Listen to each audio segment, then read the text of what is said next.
Assalamualaikum warahmatullahi wabarakatuh. Halo semuanya teman-teman, selamat siang. Selamat datang kembali di channel kesayangan kita, channel Ilo Entry, dan masih bersama saya Ilo.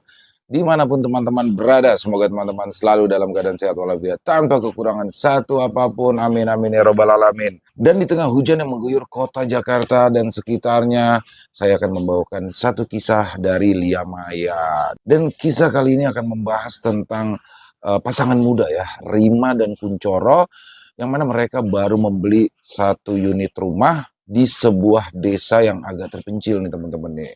Jadi mereka sudah menabung, cukup lama mereka menabung, sampai akhir uang terkumpul membeli rumah. Jadi memang setiap orang ya, setiap pasangan itu impiannya adalah memiliki rumah sendiri. Tapi ketika mereka baru membeli dan baru menempati rumah itu, padahal sudah diadakan pengajian, ya kan, sudah lain-lain, tapi ternyata masih banyak teror yang mengganggu, yang ternyata ada misteri kelam di rumah tersebut. Wow, apa misterinya?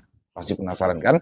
Tapi sebelum kita masuk ke dalam kisahnya, buat teman-teman mungkin yang belum subscribe channel Ilo Entry, bisa diklik dulu tombol subscribe. Jangan lupa lonceng notifikasinya juga dinyalakan agar teman-teman selalu mendapatkan notifikasi dari konten-konten yang akan kami upload selanjutnya. Dan untuk channel Ilo Entry kami upload setiap hari teman-teman ya, setiap siang jam 12 siang waktu Indonesia bagian Barat. Oke, gak pakai berlama-lama lagi. Pasti udah gak sabaran kan untuk masuk ke dalam kisahnya. Kita langsung saja masuk ke dalam kisahnya. Dari halaman belakang rumah Bang Ilo, kita menuju ke Jawa Tengah.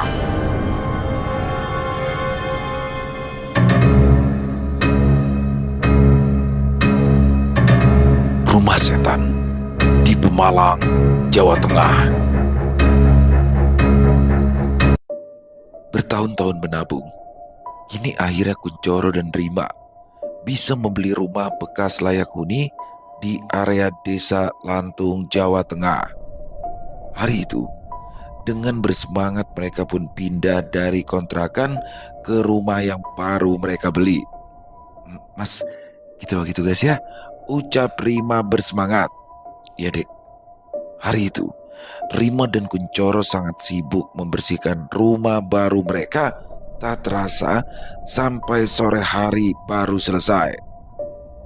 Rumah yang mereka beli cukup berjarak dengan rumah-rumah lainnya karena memang berada di pelosok desa. Kunchoro dan Rima memang sengaja memilih rumah tersebut. Selain harganya yang cukup terjangkau, mereka juga lebih suka dengan suasana pedesaan yang asri dan sunyi. Malam itu adalah malam pertama bagi Kunchoro dan Rima menempati rumah tersebut dengan perabotan yang masih seadanya. Mas, kita ngadain pengajiannya kapan ya? Apa besok malam aja dek? Besok kamu belanja, nanti mas yang ke rumah Pak RT untuk ngasih tahu bapak-bapak di sini. Kan kita juga belum kenal sama penduduk di sini. Iya mas. Badan yang terasa letih membuat Rima dan Kunchoro tertidur sangat lelap. Pagi-pagi sekali, Rima yang lebih dulu terbangun langsung menuju pintu utama. Ceklek. Dia membuka pintu dengan perlahan. Suasana pagi hari di pedesaan yang sejuk membuat senyum Rima mereka. Namun, saat ia melihat di teras, terlihat sangat kotor, banyak sekali tanah-tanah beramburan. Padahal sebelumnya ia sudah membersihkan teras rumahnya dengan sangat bersih. Loh, kok kotor ya? Bukannya udah aku bersihin? Gumam Rima kebingungan. Rima tak mau ambil pusing. Ia pun meraih sapu lantainya dan kembali membersihkan lantai terasnya itu. Setelah bersih-bersih, pintu utama sengaja Rima buka untuk memberikan hawa sejuk masuk ke dalam rumah. Mas, bangun dong, udah jam 7 nih. Iya dek, sebentar lagi dek. Kunchoro masih bermalas-malasan karena merasa tubuhnya pegal-pegal. Sementara Rima memilih untuk mandi dan bersiap ke pasar. Kunchoro yang akhirnya bangkit dari ranjang pun langsung mencari keberadaan Rima yang rupanya baru keluar dari kamar mandi. Dek, kamu mau ke pasar sendiri atau mas temenin dek? Sendiri aja deh mas, sekalian jalan-jalan dan kenalan sama ibu-ibu di sini. Beneran, gak apa-apa kalau sendirian. Udah tahu jalannya belum? Gampang itu mas, nanti kan bisa nanya-nanya. Mending masnya mandi terus ke rumah Pak RT. Nanti aku ke pasar sekalian beli sarapan ya. Ya udah, kalau gitu Mas mandi dulu ya. Rima yang sudah bersiap-siap pun langsung keluar dari rumah dan berjalan menyusuri jalan setapak. Terlihat beberapa warga sedang beraktivitas. Ada yang sedang menyapu halaman rumah, ada juga yang sedang mengobrol, dan suasana pun cukup ramai. Assalamualaikum, permisi Mbak, ucap Rima kepada salah satu ibu-ibu yang sedang menyapu halaman. Waalaikumsalam. Mbak, perkenalkan saya Rima, warga baru di sini. Boleh nanya Mbak, kalau pasar jauh nggak ya? Walah, warga baru ya? Kenalkan nama saya Jumi. Kalau pasar besarnya jauh, tapi kalau pasar kecil deket. Tuh di ujung jalan sana, mau saya antar. Tawar Jumi. Duh, nggak perlu repot-repot Mbak. Makasih ya sebelumnya. Gak repot kok. Kebetulan juga saya mau ke pasar. Tunggu ya, tak ambil tas dulu sama dompet. Rima pun hanya mengangguk dan menunggu Jumi. Tak butuh waktu lama, Jumi kembali menghampiri Rima dan mengajak ke pasar bersama. Mereka berdua pun seketika menjadi akrab. Oh ya, kamu memangnya tinggal di mana? Kok aku baru lihat deh. Oh, di rumah di ujung sana Mbak Jum. Kebetulan memang baru kemarin datang, terus seharian bersih-bersih. Terus ini rencananya mau ngadain tahlilan nanti malam. Kalau suami Mbak Jum gak sibuk, datang ya. Rumah ujung jalan. Iya Mbak. Kamu tahu dari mana rumah itu ya Rim? Oh, dari pelelangan bank Mbak. Kenapa memang ya Mbak? Ah, gak apa-apa sih. Cuma banyak rumor tentang rumah itu. Rumor? Rumor apa ya Mbak? Katanya sih ya, ini katanya. Rumah itu tuh dulunya bekas pesugihan. Makanya dijual gak laku-laku. Mbak Jumi kemakan rumor kayaknya, ucap Rima sambil terkekeh. Ya pokoknya kalau tinggal di sana hati-hati ya. Iya Mbak. Tak terasa Rima dan Jumi sudah sampai di ujung jalan. Benar saja terdapat beberapa penjual. Ada yang berjualan sayur, buah, hewan dan lain-lain. Rima pun mulai membeli bahan-bahan yang akan ia masak nanti untuk tahlilan. Tak lupa ia juga membeli beberapa jenis buah. Rim, udah belum? Udah Mbak, bajunya udah. Udah, yuk pulang yuk. Sebentar ya Mbak, di sini ada yang jualan sarapan gak ya? Soalnya dari tadi muter-muter nggak nemu deh. Wah, di sana aja, di warung Mbok Min. Oh ya udah, aku kesana dulu ya Mbak. Mbak Jumi mau pulang dulu apa mau nungguin aku? Bareng aja Rim. Lagian aku juga mau beli sarapan buat anak-anak. Rima dan Jumi pun mendekat ke warung Mbok Min yang terlihat cukup ramai. Ada beberapa pembeli yang mengantri karena memang di sini hanya Mbok Min saja yang berjualan sarapan. Waduh, ramai banget ya Mbak. Iya, masakan Mbok Min itu enak tau Rim. Setelah mengantri dan membeli sarapan, Rima dan Jumi pun kembali pulang, menyusuri jalan setapak sembari mengobrol ringan. Sampai di halaman rumah Jumi, mereka berdua pun berpisah. Sementara Kuncoro yang baru saja pulang dari rumah Pak RT sudah mendapati Rima di dapur. Oh dek, udah pulang, sarapannya mana? Tidak ada jawaban. Rima terlihat diam di depan kompor. Dek, Kuncoro kembali memanggil-manggil istrinya. Namun entah mengapa Rima hanya diam di tempat dan tidak bersuara sama sekali. Kamu mau ngerjain mas ya dek? Ledek Kuncoro. Kuncoro menghampiri Rima yang sedang berdiri membelakangi Kuncoro. Namun baru saja Kuncoro hendak memeluk tubuh Rima, tiba-tiba saja terdengar suara dari luar rumah. Assalamualaikum. Rima yang keberatan membawa tas belanjaannya pun langsung melesak masuk ke dalam rumah. Mas, bantuin dong, teriak Rima. Seketika Kuncoro menoleh ke sumber suara. Mendadak Kuncoro terpaku saat mendengar suara Rima. Spontan ia menoleh kembali dan Rima yang barusan ia lihat di depan kompor kini menghilang. Mas ngapain di situ? Dek, kamu baru pulang ya dek?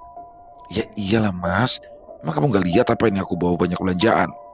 Pandangan Kuncoro langsung tertuju kepada belanjaan yang Rima bawa dan benar saja menandakan Rima baru saja pulang dari pasar. Mas, Oh, diem. Kamu ngapain sih di dapur? Mau sarapan? Ntar dulu, Dek. Tadi aku lihat kamu berdiri di sini, Dek. Terus waktu Mas deketin, tiba-tiba suara kamu dari depan. Makanya aku bingung. Mendengar ucapan dari Kuncoro, Rima hanya mengerutkan alisnya. Mana mungkin bisa begitu? Celetuk Rima. Demi Allah, Dek. Ngapain Mas bohong? Ucap Kuncoro dengan wajah serius. Ini sarapan dulu. Ini aku udah beli nasi bungkus. Rima pun meletakkan belanjaannya di meja dapur dan menyiapkan sarapannya di atas piring. Mas, ayo sarapan dulu, ajak Rima lagi kepada Kuncoro. Kuncoro pun mencoba tidak lagi memikirkan kejadian aneh yang barusan ia alami dan memilih untuk sarapan. Kamu mau masak apa, Dek? Tanya Kuncoro memecahkan ingat. Masak soto aja kali ya, Mas. Oh ya, tadi aku itu kenalan sama salah satu warga di sini, namanya Mbak Jumi. Baik deh orangnya. Tadi aku ke pasar sama dia loh, Mas. Asik nggak orangnya? Asik kok, ramah juga. Syukurlah, kamu jadi udah punya temen, Dek. Kuncoro dan Rima pun masih menikmati sarapan mereka sampai habis. Selesai sarapan, mereka pun mulai berbagi tugas untuk mempersiapkan acara tahlilan yang akan dilaksanakan nanti malam setelah sholat Isya. Tak terasa, malam pun tiba. Azan Isya terdengar menggema di desa Lantung. Di rumah, Rima dan Kuncoro sudah selesai mempersiapkan semuanya. Sholat dulu yuk, Dek. Ajak Kuncoro kepada istrinya. Ya, Mas. Mereka pun melaksanakan ibadah sholat Isya di dalam kamar mereka. Selesai sholat, Rima dan Kuncoro langsung keluar dari kamar saat beberapa tetangganya mulai berdatangan bersama dengan Pak RT. Assalamualaikum. Waalaikumsalam. Jumi pun datang untuk membantu Rima menyiapkan hidangan. Para tetangga sudah berkumpul di ruang tamu. Acara tahlilan pun dimulai. Sedangkan Rima dan Jumi sudah bersiap di dapur. Jumi sangat sibuk sekali memperhatikan detail dalamnya rumah baru yang Rima beli itu. Mbak Jumi kenapa? Gak apa-apa, Rim. Baru kali ini aku masuk ke dalam rumah ini. Ternyata gak seserem yang diceritain orang-orang ya. Ucap Jumi apa adanya. Rima terkekeh mendengar ucapan Jumi. Memangnya kata orang-orang sini, rumah ini kenapa, Mbak? Ya, katanya pemiliknya dulu itu pesugihan, terus bangkrut. Nah, asetnya itu disita bank semua. Habis itu kosong lama banget. Tapi ada beberapa warga yang katanya pernah lihat penampakan di sini. Masa sih, Mbak? Celetuk Rima tak percaya. Ya itu kata orang-orang, Torim. Kalau aku sendiri sih ya belum pernah lihat. Ya udahlah, Mbak. Ngapain juga sih dipikirin hal-hal begituan? Mungkin wajar aja kali ya, namanya rumah kosong lama terus ada yang singgah. Makanya itu aku sama Mas Kuncoro ngadain tahlilan. Ucap Rima yang dibalas anggukan oleh Jumi. Setelah beberapa waktu, tahlilan pun selesai. Kini tugas Rima dan Jumi mulai mengeluarkan hidangan-hidangan yang sudah mereka siapkan. Kuncoro pun ikut serta membawa teh hangat untuk para tamunya itu. Saat sedang menikmati hidangan, beberapa orang sibuk mengunyah. Ada juga sebagian yang mengobrol termasuk Kuncoro. Sedangkan Rima dan Jumi masih berada di dapur. Rima, udah malam, aku pulang dulu ya. Ya Mbak, ini bungkus dulu sotonya buat orang-orang di rumah. Gak usah Rim, repot-repot banget sih. Gak repot tau Mbak, sebentar ya aku bungkusin.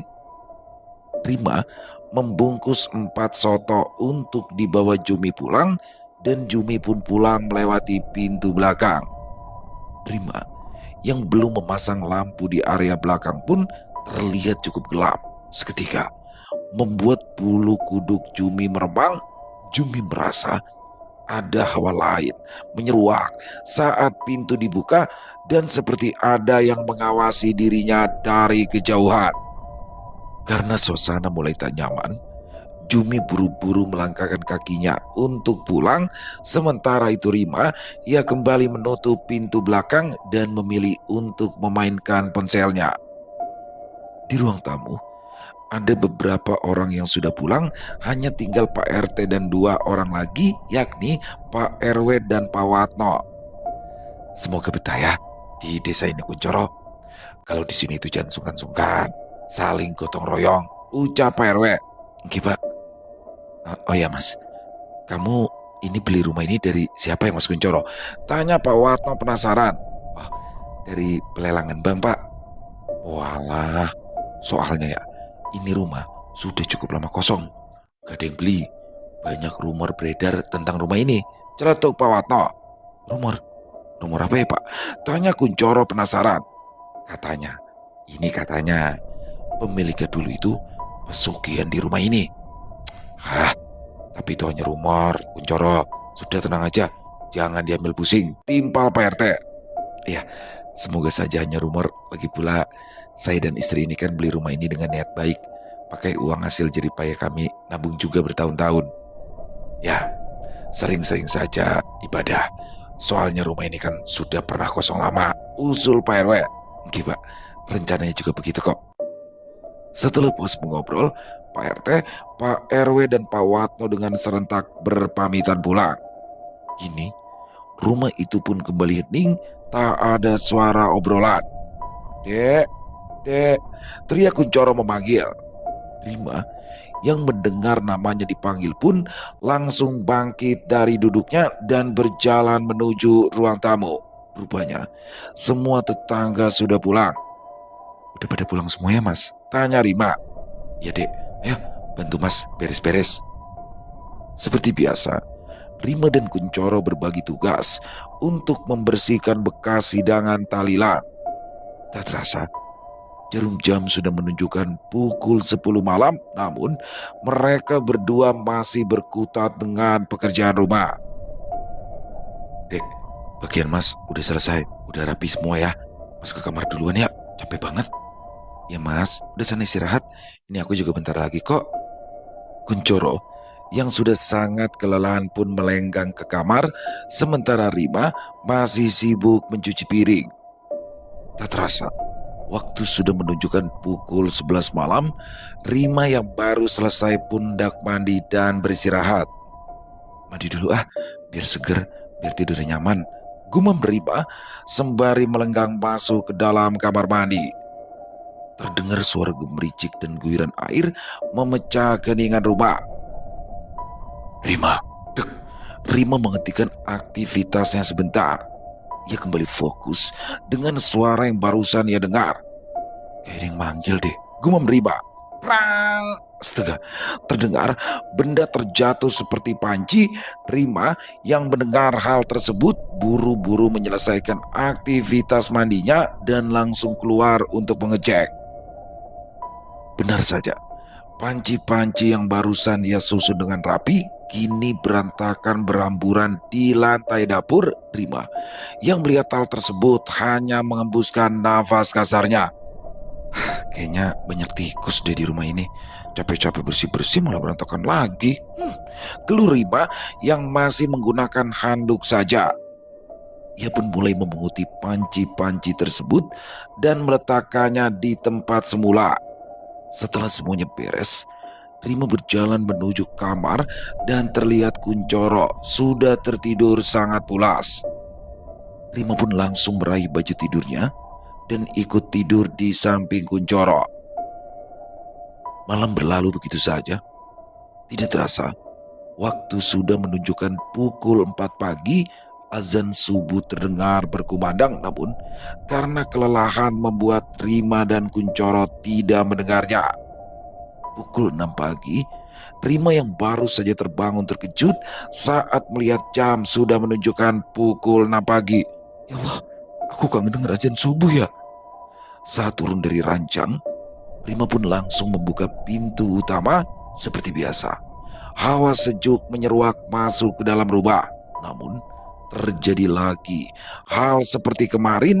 Teras rumah kembali kotor dengan banyaknya tanah-tanah beramburan di lantai teras. Ini kayaknya ada yang jahil deh.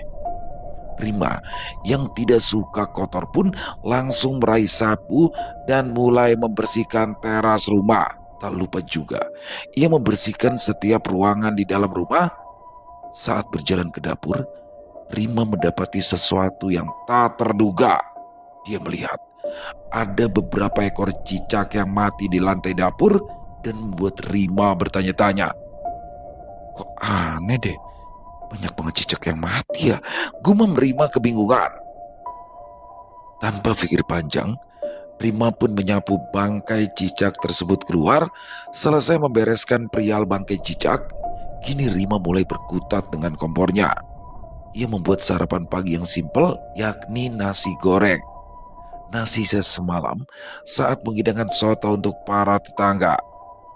Aroma wangi bumbu yang ditumis menyeruak di dalam rumah sehingga berhasil membangunkan Kuncoro yang masih tertidur. Seketika perut Kuncoro berbunyi. Kuncoro langsung turun dari ranjang dan menghampiri Rima yang sedang sibuk memasak. Dia langsung memeluk tubuh istrinya dari belakang. Masak apa kamu, Dek? Loh mas, udah bangun. Ini lo cuma masak nasi goreng aja.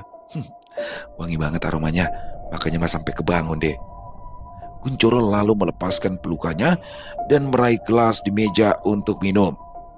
Oh ya mas, kamu cutinya dapatnya berapa lama? 1 minggu dek.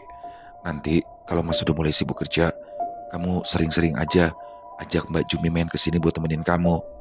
Gampang itu mah mas, yang penting kerjaan kamu lancar. Rima yang sudah selesai memasak pun meletakkan nasi goreng buatannya di meja makan. Sarapan dulu ya mas. Ya dek. Mereka berdua pun mulai menikmati sarapan pagi sembari mengobrol ringan. Mas, aku bingung deh. Tiap pagi itu loh, teras rumah pasti kotor. Banyak tanah-tanah gitu berceceran. Tanah? Iya. Terus tadi di dapur juga banyak bangkai cicak. Mendengar bangkai cicak, seketika perut Kuncoro merasa mual. Ya, Rima lupa jika suaminya itu sangat jijik dengan cicak. Duh dek, bahas cicak nanti aja dong. Aku lagi makan nih. Ya mas, maaf aku lupa deh. Selesai sarapan, Kuncoro membantu Rima membereskan bekas sarapan mereka. Kuncoro memang sudah terbiasa membantu pekerjaan rumah. Itulah sebabnya salah satu yang membuat rumah tangga mereka harmonis walaupun belum dikaruniai buah hati. Oh ya dek, mas mau ke rumah PRT dulu ya. Soalnya kemarin katanya ada kerja bakti. Mumpung mas masih cuti, belum sibuk. Jadi mas mau ikut aja. Sekalian biar akrab sama warga di sini. Oh iya mas, gak apa-apa. Lagian aku juga mau beres-beres rumah kok. Kamu gak apa-apa kan sendirian? Tanya Kuncoro memastikan. Ya gak apa-apa dong mas. Kan aku juga harus terbiasa.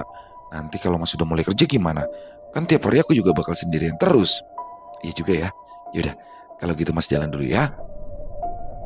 Suasana menjadi sangat hening karena Rima hanya seorang diri di rumah. Ia pun berinisiatif menyalakan musik dari ponselnya. Seperti biasa, Rima yang sangat suka dengan musik India pun menyalakan musik kesukaannya itu. Tok tok tok, tok tok tok. Terdengar ketukan dari pintu belakang. Rima yang samar-samar mendengar pun langsung mengecilkan volume musiknya dan kembali memastikan suara tersebut. Hening. Tak ada lagi suara ketukan dari pintu belakang. Rima yang menganggap dirinya salah mendengar pun kembali mengencangkan volume musik. Namun saat volume dikencangkan itu, Rima kembali mendengar suara ketukan. Tok tok tok, tok tok tok. Siapa sih? Masa ya tamu dari pintu belakang? Gerutu Rima. Kesal karena diketuk secara berulang, Rima pun langsung membuka pintu belakang. Namun saat dibuka, tidak ada siapapun di sana, hanya terlihat rumah warga yang jaraknya cukup jauh dari rumah Rima. Ia mencoba menoleh ke kiri dan kanan untuk memastikan. Tiba-tiba saja muncul sosok wanita tepat di samping Rima. Saat Rima melihat ke sisi sebaliknya, astagfirullah, pekik Rima terkejut. Wanita itu hanya terdiam dengan wajah yang datar menatap nanar ke arah Rima. Maaf, mbaknya siapa ya? Tanya Rima. Boleh minta air? Rumah saya di sana. tapi air sumurnya mati, ucap perempuan tersebut sembari menunjuk ke tanah kosong yang tak jauh dari rumah Rima. Saat diperhatikan, Rima melihat wanita tersebut memang membawa ember kecil di tangannya. Wah, ya, boleh mbak, masuk aja. Wanita tersebut perlahan masuk dan langsung mengisi ember yang ia bawa dengan air. Setelah penuh, wanita tersebut kembali keluar dari rumah Rima. Terima kasih. Iya, sama-sama mbak. Rima memperhatikan langkah kaki wanita tersebut yang jalannya sangat lambat menuju ke arah tanah kosong. Sesekali, wanita itu menoleh dengan tatapan aneh. Rima yang kedapatan melihat ke arahnya pun langsung salah tingkah dan memalingkan pandangannya. Namun, saat mencoba melihat kembali, sosok wanita itu sudah tidak terlihat sama sekali. Kemana mbak-mbak tadi ya? Gumam Rima bertanya-tanya dengan raut wajah bingung. Rima, terasa ada seseorang yang menepuk pundaknya dari belakang sambil menyebut namanya. Namun suara tersebut terdengar asing di telinga Rima. Rima pun langsung menoleh dan tidak ada siapapun di sana. Ia masih sendiri di area dapur. Rima yang merasa bingung sekaligus takut pun langsung buru-buru menutup pintu belakang dan meraih ponselnya lalu berlari ke arah kamar. Perasaanku aja tuh memang banyak anehan di rumah ini sih, ucap Rima merasa frustasi. Rima yang masih merasa takut berupaya mengalihkan rasa takutnya dengan memainkan layar ponsel. Tok tok tok, tok tok tok. Rima kembali mendengar pintu ada yang mengetuk, namun kali ini ketukan itu terdengar dari pintu utama. Assalamualaikum, Rima. Terdengar suara perempuan memanggil-manggil nama Rima dari luar. Rima yang masih dilanda ketakutan pun awalnya enggan membuka pintu tersebut. Namun saat ia telaah secara seksama, rupanya suara tersebut adalah suara Mbak Jumi. Itu Mbak Jumi deh kayaknya. Gumam Rima menerka-nerka. Rim, kamu lagi di rumah gak sih? Teriak Jumi dari luar. Rima yang sudah memastikan suara tersebut pun langsung turun dari ranjang dan membuka pintu utama. Mbak Jumi, ucap Rima lega. Lama banget sih kamu, habis ngapain? Sibuk ya? Tanya Jumi sedikit kesal. Enggak mbak, tadi aku gak denger aja. Mungkin karena terlalu fokus main handphone. Dasar kamu. Itu loh, ada tukang sayur keliling. Mau belanja enggak? Tanya Jumi. Mau mbak, tunggu sebentar ya, aku ambil dompet. Ucapnya sambil masuk ke dalam kamar dan meraih dompet yang berada di atas meja. Memastikan pintu sudah dikunci rapat, Rima dan Jumi pun pergi berlalu dan menghampiri tukang sayur yang sedang berhenti di halaman rumah Jumi. Terlihat beberapa ibu-ibu yang sedang sibuk memilih sayur. Jum, kamu sama siapa itu? Tanya Santi yang baru pertama kali melihat Rima. Ini loh, tetangga baru kita. Itu yang kemarin aku ceritain. Namanya Rima. Halo mbak, salam kenal ya, ucap Rima dengan ramah. Oh, yang beli rumah di ujung sana itu ya? Kok mau-maunya sih beli rumah itu? Kalau aku ya, mau diobral sekalipun. Gak mau deh, aku beli rumah bekas pesugihan, celetuk Santi. Rima terdiam. Rupanya, rumor tentang rumah yang ia beli merupakan rumah bekas pesugihan sudah tersebar luas di Desa Lantung.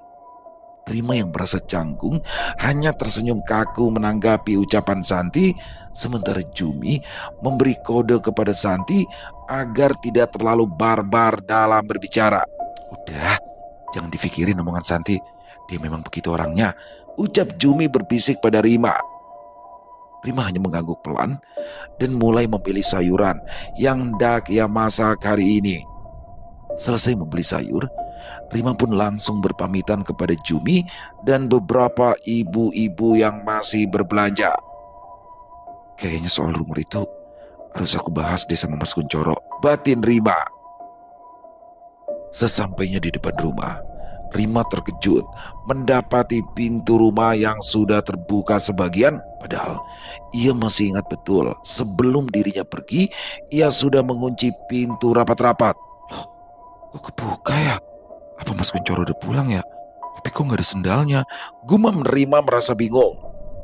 Rima pun langsung masuk ke dalam rumahnya. Namun, alangkah terkejutnya Rima saat melihat tulisan berwarna merah bertuliskan mati. Rima memaki ketakutan, spontan ia menjatuhkan belanjaannya. Kuncoro yang saat itu baru saja sampai di halaman rumah terkejut saat mendengar teriakan istrinya di dalam rumah. Rima, Kuncoro langsung berlari memasuki rumah dan melihat Rima sedang tersungkur di lantai dengan badan gemetar ketakutan. Dia juga melihat tulisan di lantai tersebut. Dek, kamu gak apa-apa, Dek? Ya Allah, Mas, aku takut, Mas, ucap Rima yang langsung memeluk tubuh suaminya itu. Udah, tenang ya, udah ada Mas di sini. Kuncoro masih mengamati tulisan tersebut. Sesekali ia menenangkan Rima yang masih ketakutan. Kuncoro pun mengajak Rima untuk masuk ke dalam kamar. Sementara ia berusaha membersihkan tulisan tersebut yang rupanya ditulis dengan darah. Entah itu darah apa yang jelas membuat Kuncoro bertanya-tanya. Selesai membersihkan lantai, Kuncoro pun kembali menghampiri Rima yang sedang melamun di dalam kamar dengan raut wajah yang masih gusar dan ketakutan. Dek, jangan banyak bengong, gak baik, ucap Kuncoro sembari duduk tepat di hadapan Rima. Mas, jangan-jangan rumor tentang rumah ini bener lagi. Kalau rumah ini bekas pesugihan. Soalnya bukan cuma sekali deh aku ngalamin hal-hal aneh di sini, ucap Rima dengan mulut bergetar. Udah. Jangan dipikirin hal itu ya. Nanti Mas coba cari tahu. Sekarang kita banyak-banyak berdoa aja, minta perlindungan sama Allah. Insya Allah semua akan baik-baik saja ya. Iya, Mas. Setelah kejadian tersebut, kini Rima sering merasa was-was. Ia kadang merasa seperti diintai dari sembarang arah. Bahkan hawa rumah pun terkadang terasa sangat panas dan kadang terasa sangat dingin, membuat Rima tidak nyaman. Namun nasi sudah menjadi bubur. Rumah tersebut sudah mereka beli dengan menguras tabungan mereka habis-habisan. Jadi tidak mungkin jika rumah tersebut mereka sia-siakan. Beberapa hari berlalu. Setelah kejadian terakhir, kini sudah tidak ada lagi gangguan-gangguan misterius yang Rima dan Kuncoro rasakan, membuat beberapa hari ini kehidupan mereka lebih tenang dan juga nyaman. Rima sudah mulai terbiasa tinggal di rumah itu dan tibalah saatnya Kuncoro harus kembali bekerja yang pada akhirnya akan membuat Rima sering di rumah sendirian. Dek, besok kan Mas sudah mulai kerja lagi. Kalau ada apa-apa langsung telepon aja ya, atau langsung minta bantuan tetangga sekitar, ucap Kuncoro. Ya Mas, kamu tenang aja. Lagian kan beberapa hari ini kita juga udah gak pernah ngalamin hal-hal aneh. Iya, tapi tetap aja, kan kamu harus jaga-jaga ya. Iya Mas. Hari-hari berlalu begitu cepat. Pagi-pagi sekali, Rima sudah sibuk berkutat di dapur untuk membuat sarapan dan bekal makan siang untuk Kuncoro karena hari itu Kuncoro sudah mulai kembali bekerja. Selesai dengan pekerjaannya, Rima pun kembali ke dalam kamar untuk membangunkan Kuncoro dan menyiapkan pakaian kerja yang akan Kuncoro pakai hari ini. Mas, bangun dong, mandi yuk terus sarapan. Ya dek, jawab Kuncoro sembari mengusap kedua matanya. Kuncoro yang masih lemas itu langsung turun dari ranjang dan meraih handuknya. Ia berjalan perlahan menuju ke kamar mandi. Sementara Rima, ia sibuk mengemas makanannya ke dalam kotak makan. Sarapanku mana dek? Ini Mas. Dengan lahap, Kuncoro menikmati menu sarapannya sembari sesekali mengamati pergerakan Rima yang terlihat sibuk di dapur. Sibuk banget sih kamu dek. Ya nih Mas, sekalian mau bikin kue, mau aku bagiin ke anak-anaknya Mbak Jumi. Katanya nanti pada mau main kesini. Oh gitu ya, syukurlah rumah jadi ramai nanti dan kamu gak kesepian. Kuncoro yang sudah selesai sarapan pun bersiap untuk berangkat kerja. Dengan setia, Rima masih berdiri di ambang pintu sampai motor yang dipakai Kuncoro sudah tak lagi terlihat. Rima hanya tersenyum dan kembali masuk ke dalam rumah. Baru saja ia masuk, tiba-tiba saja Mbak Jumi dengan 3 anaknya datang. Loh, Mbak Jum, katanya mau kesininya siang, tanya Rima dengan wajah yang bingung. Anak-anak sudah gak sabar pengen main, ucap Mbak Jumi datar. Walah, yes, masukin Mbak. Jumi dengan ketiga anaknya pun masuk ke dalam rumah Rima dan duduk di ruang tamu. Rima yang tahu jika anak kecil suka menonton televisi pun berinisiatif menyalakan televisinya dan memilih tontonan kartun. Anak-anak Mbak Jum anteng banget deh. Enak ya kalau punya anak anteng-anteng begini, puji Rima. Ya Rim, kalau kamu mau, kamu juga bisa ngerawat mereka, jawab Jumi datar. Rima terkekeh mendengar jawaban Jumi. Mbak Jumi, dikira barang kali. Aku serius Rim. Kalau kamu mau, kamu bisa ambil mereka. Dek. Bentar ya Mbak, aku ambil kue dulu. Kebetulan kuenya baru matang, ucap Rima yang langsung berjalan ke arah dapur. Dengan hati-hati, Rima membawa kue bolu keju buatannya itu dan berharap anak-anak Mbak Jumi menyukai kue buatannya. Namun, saat dia kembali dengan membawa kue, tiba-tiba saja Jumi dan ketiga anaknya sudah tak ada di rumahnya.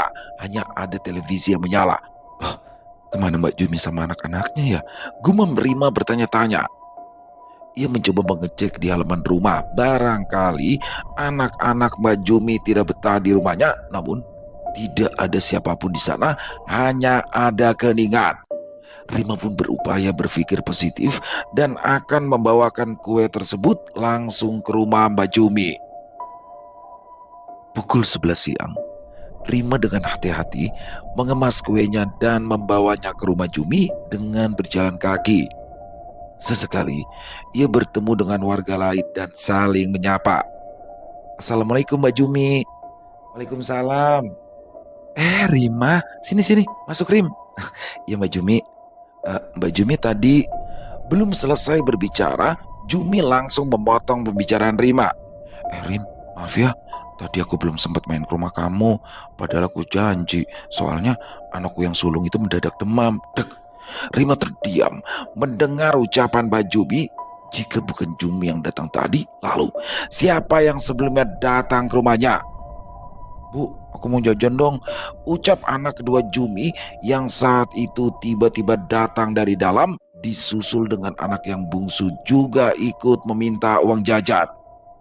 Rima mulai menatap satu persatu anak Jumi yang memang sangat mirip dengan anak-anak Jumi yang sebelumnya ikut datang ke rumah. Hanya saja, jika di rumahnya tadi anak-anak Jumi terlihat pendiam, sementara ini yang Rima lihat anak-anak Jumi seperti anak-anak pada umumnya, riang. Jantung Rima mulai berdetak kencang, pikirannya menjadi tidak fokus, nafasnya naik turun. Jumi yang melihat keanehan atas sikap Rima pun mempertanyakannya. Kamu kenapa Rim? Gak apa-apa Mbak. Kok aku gak enak badan ya? Ini kuenya ya Mbak. Semoga anak-anak suka. Aku pamit pulang dulu. Assalamualaikum. Waalaikumsalam, jawab Jumi dengan raut wajah kebingungan. Rima melangkahkan kakinya dengan sangat cepat. Wajahnya terlihat sangat gusar. Ia mulai merasa takut. Namun, ia masih penasaran siapa sosok yang mirip dengan Jumi dan anak-anaknya tadi. Namun, sesampainya ia di rumah, baru saja ia membuka pintu, terdengar suara berisik di area dapur. Rima yang mendengar suara tersebut pun langsung melesak masuk dengan jantung berdebar-debar. Dan alangkah terkejutnya Rima saat ia mendapati sosok Mbak Jumi dan ketiga anaknya, tapi dengan raut wajah yang aneh. Sosok tersebut menoleh secara bersamaan dan menatap ke arah Rima dengan mulut yang merah sedang memakan daging tikus. Sontak Rima yang melihat hal tersebut terpaku, matanya membelalak dan perutnya merasa sangat mual. Rima mau Sosok yang mirip Jumi itu menyeringai sembari menyodorkan tikus di tangannya ke hadapannya Rima. Rima yang shock dengan kejadian tersebut pun langsung ambruk tak sadarkan diri. Sementara di sisi lain, Jumi di rumahnya melihat ponsel Rima yang tertinggal di mejanya. Loh, ini kan handphone Rima. Duh, tinggalan ini. Aku anterin aja lah. Siapa tahu Rima lagi kebingungan nyariin handphonenya. Buru-buru, Jumi berjalan menuju ke rumah Rima. Namun, sesampainya ia di rumah Rima, dia melihat pintu terbuka setengah dan suasana rumah terasa hening. Rima, ini kamu kok pintu depan gak ditutup sih? Ujar Jumi sembari melenggang masuk. Dan betapa terkejutnya Jumi saat dia mendapati Rima tergeletak di lantai dapur. Buru-buru, ia meminta pertolongan warga sekitar. Dan karena kejadian tersebut membuat rumah Rima menjadi ramai. Rima masih tak sadarkan diri sampai Kuncoro yang baru saja tiba di rumah merasa bingung karena rumahnya terlihat cukup ramai dengan beberapa ibu-ibu dan juga bapak-bapak termasuk Pak RT dan Pak RW. Loh, ada apa ini? Ini Rima pingsan dari tadi sampai sekarang belum sadar-sadar, ucap Santi. Kuncoro pun langsung masuk ke dalam rumah untuk mengetahui kondisi istrinya dan benar saja di dalam kamar Rima masih terbaring tak sadarkan diri dan di sampingnya ada Jumi yang terus berupaya menyadarkan Rima. Jumi pun menceritakan kejadian awal, dia melihat Rima sudah tak sadarkan diri. Kuncoro dan Jumi terus berupaya membuat Rima tersadar dan akhirnya Rima pun membuka matanya. Seluruh warga yang masih berada di rumah Rima pun merasa lega dan mereka pun mulai berhamburan untuk pulang. Kini Kuncoro hanya berdua saja dengan Rima. Namun entah mengapa setelah sadar, Rima kini lebih banyak berdiam diri, tidak mengeluarkan sepatah kata pun, bahkan saat ditanya, ia tidak menjawab sama sekali. Setelah azan maghrib, Kuncoro yang khawatir dengan kondisi istrinya itu mencoba memanggil Pak RT dan meminta bantuan Ustadz untuk meruqyah Rima karena ia takut jika Rima dihantui oleh sosok yang kerap mengganggu mereka. Saat Ustadz Imam menginjakan kaki di rumah Rima dan Kuncoro, tiba-tiba saja Rima menatap tajam ke arah sang Ustadz sembari mengucapkan satu kalimat dengan suara serak dan berat. Lungo atau bayarannya nyowo? Lungo. Iki panggonanku. Kuncoro terpaku mendengar ucapan Rima.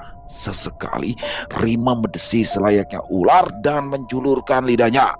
Ustadz Imam mulai melantunkan ayat-ayat ruqyah, namun tiba-tiba saja beberapa benda berjatuhan sendiri menciptakan bunyi yang cukup nyaring. Rima memekik sesekali, ia kembali mendesis dan terus menatap Ustadz Imam dengan marah. Proses ruqyah itu berjalan panjang. Beruntung Rima masih bisa sadar dan kembali seperti semula. Rima yang terkulai lemas pun akhirnya diberikan air doa oleh Ustadz Imam. Biarkan istrimu beristirahat, ucap Ustadz Imam pada Kuncoro. Sedangkan Pak RT, selama proses ruqyah, dia hanya terpaku di ambang pintu kamar dengan wajah yang kusar karena takut.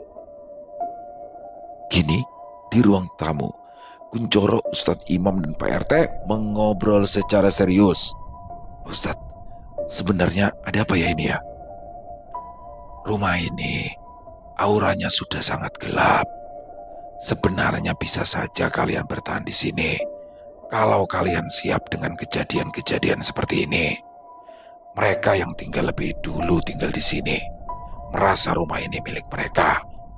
Kalau saya boleh saran, demi kebaikan kalian berdua, alangkah baiknya kosongkan saja rumah ini.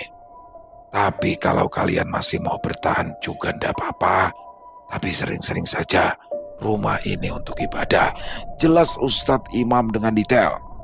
Jadi rumah ini Rumah bekas pesugihan itu benar adanya?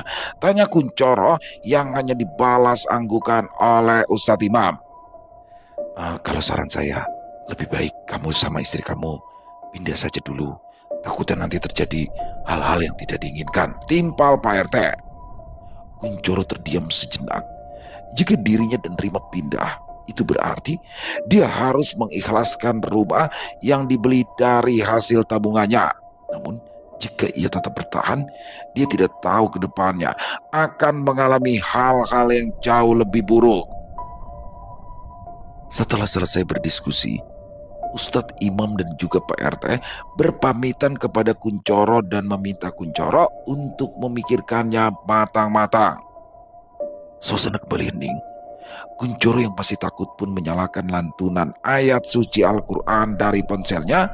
Sementara Rima yang sudah tertidur pun tiba-tiba merasa gelisah dan terbangun. "Dek, kamu kenapa, Dek?" Tanya Kuncoro yang saat itu masih duduk di tepi ranjang dan sengaja berniat untuk begadang. Mas, aku mimpi, Mas. Aku mimpi ketemu sama siluman ular. Dibilang kalau kita nggak mau bersekutu sama dia, maka kita harus angkat kaki dari sini. Rima menggantung kalimatnya membuat Kuncoro penasaran. Atau apa, Dek? Atau nyawa kita sebagai bayarannya, Mas. Aku takut. Aku nggak mau di sini, Mas. Ucap Rima dengan isakan yang menggema. Kuncoro langsung memeluk tubuh Rima erat-erat. Tubuh Rima bergetar, menahan takut dan trauma yang mendalam. Saat itu juga Kuncoro memutuskan untuk pindah dan mengikhlaskan rumah yang baru ia beli itu.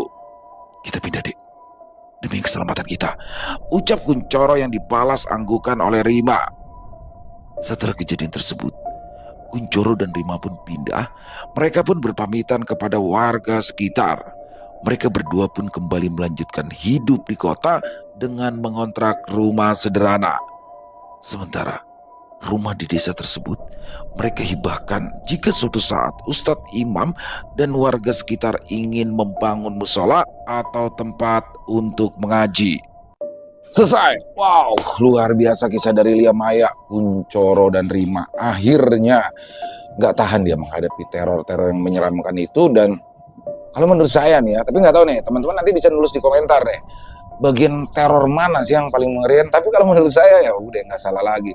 Ketika Rima baru datang dari rumahnya si Mbak Jumi kan, baru datang, tapi ternyata di dalam udah ada Mbak Jumi sama anak-anak kan, lagi makan tikus. Wow, itu serem banget teman-teman. Kalau menurut saya itu scene horor yang paling mengerikannya itu tuh. Dan siapapun sih, termasuk saya juga nggak berani deh kalau harus bertahan di rumah seperti itu. Tapi ya paling nggak dijual, dicoba tawarkan. Kalau emang nggak laku-laku ya barulah mungkin dibahkan itu sih ya. Dan di sini udah keputusan tepat buat Kuncoro meninggalkan rumah itu, karena biar bagaimanapun keselamatan diri dia dan yang paling penting istrinya, karena istrinya sering ditinggal-tinggal kan, kalau dianya kan kerja. Dan kalau menurut saya pribadi sih, kalau buat teman-teman mungkin yang masih pasangan muda ya, yang mungkin masih belum punya anak, terus ada niatan untuk mencari rumah, jangan yang di daerah pelosok deh, atau yang jauh dari rumah-rumah tetangga. Kecuali lain cerita kalau keluarga besar ya, sudah punya anak yang besar-besar, lain cerita. Tapi kalau masih berdua, ini kan otomatis istri ini akan sering-sering ditinggal di rumah sendiri tuh ketika kerja. Paling enggak kalau orang kerja dari jam 7 pagi udah berangkat, pulang-pulang bisa sore jam 5 atau habis maghrib. Nah berarti di rentang waktu yang belasan jam ini istri akan sendirian di rumah, belum kalau ada apa-apa di jalan, belum kalau lembur. Jadi kalau saran saya sih lebih baik ya cari-cari rumah yang di tengah pemukiman yang agak rame aja ya kalau menurut saya. Jadi dipilih-pilih dulu deh kalau beli rumah, jangan wah harganya murah, hajar, jangan. Dilihat dulu kenapa sih harganya murah. Maksudnya murah itu di bawah pasaran dengan luas tertentu ya. Wah kalau memang ternyata murah karena satu alasan orangnya butuh duit yang punya atau apa, baru ambil. Tapi kalau murah dan udah dihargain murah tapi udah lama nih nggak laku-laku, pasti ada something tuh. Jadi mungkin ini ya hikmah yang bisa kita ambil dalam kisah barusan. Terima kasih Lia Maya atas kisahnya yang luar biasa. Ditunggu lagi untuk kisah-kisah selanjutnya dan semoga kisah barusan bisa menghibur teman-teman semua ya, para pecinta penikmat horor misteri. Lebih khususnya lagi kepada para subscriber dari channel Ilo Entry. Buat teman-teman yang suka dengan videonya bisa diklik tombol like dan tombol jempolnya, boleh juga dibantu di share ya link videonya ke teman-teman yang lain agar juga ikut merasa terhibur. Dan di akhir kata saya Ilo mengucapkan permohonan maaf apabila mungkin dalam pembawaan kisahnya barusan ada kata-kata saya yang salah ataupun ada kata-kata saya mungkin yang kurang berkenan. Saya mohon dibukakan pintu maaf yang seluas-luasnya. Sampai berjumpa lagi di konten-konten kami selanjutnya. Masih bersama saya Ilo di channel Ilo Entry. Salam sehat, sukses selalu untuk kita semua. Wassalamualaikum warahmatullahi wabarakatuh.